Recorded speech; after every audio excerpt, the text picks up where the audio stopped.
Welcome back, guys, to another explanation of the Breaker Eternal Force.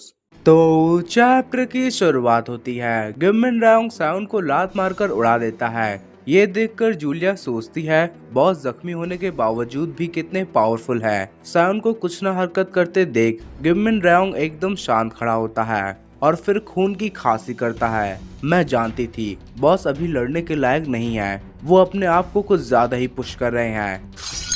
तभी glass टूटने की आवाज आती है और वहां से चश्मे वाला लड़का बाहर निकलता है जिसका नाम पियर होता है। ये देखकर जूलिया कहती है अब इसे क्या हुआ। गिमिन रायोंग तेजी से उसकी तरफ बढ़ता है। बॉस रुकिए, और गिरते हुए पियर को पकड़ लेता है। जूलिया भी वहां आकर कहती है बॉस क्या सब ठीक है? ये ठीक है, ये बस थोड़ी देर के लिए बेहोश हुआ है। मैं पियर की बात नहीं कर रही थी। मैं इतने में गिमिन रायोंग ऊपर देखता है जहां सोचियुन ह्यूक खड़ा होता है। क्या इसी ने पियर का ये हाल करा है? गिमिन रायोंग उसे पहचानते हुए कहता है ये तो सोचियुन ह्यूक है ना, हेवनली वेकलैंड का। ये यहाँ क्या कर रहा है? ये सुनकर जूलिया कहती है क्या ये सोचियुन ह्यूक है? हाँ ये वही है। अब सब चीजें सेंस बना रही है। जूलिया पियर को उठाओ और सीनो क्लैन के लीडर को ले आओ। बॉस आप उससे इस हालत में तो लड़ने के बारे में नहीं सोच रहे हैं ना? हाँ सोच रहा हूँ। इतना अच्छा मौका जो है वो मुझसे लड़ने के बारे में सोचता भी नहीं अगर मैं जख्मी ना होता। हमें दिखाया जाता है सभी लोग लड़ाई में एंटर हो गए होते हैं।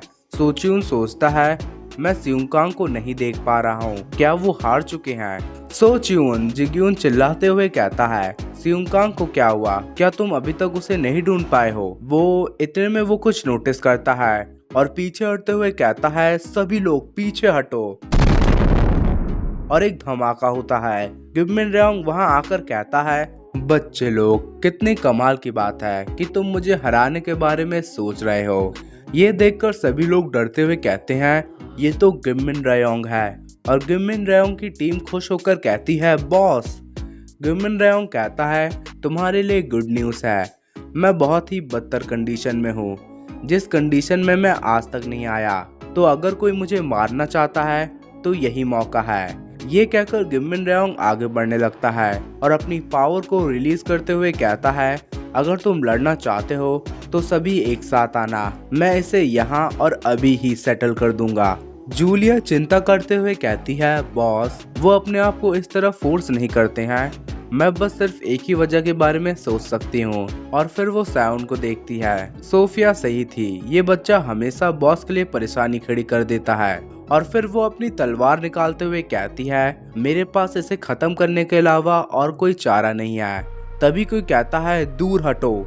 जिनी सीधा उस पर लात चला देती है जिससे जूलिया दूर छिटक जाती है। इसी का फायदा उठाकर जिनी साउन को उठाकर दरवाजे के पास कूदती है, लेकिन साउन उससे छूट जाता है। अरे नहीं, साउन जिनी उसकी तरफ बढ़ती है लेकिन कहीं से एक तलवार आ जाती है जो सीधा साउन के सीने की तरफ बढ़ती है।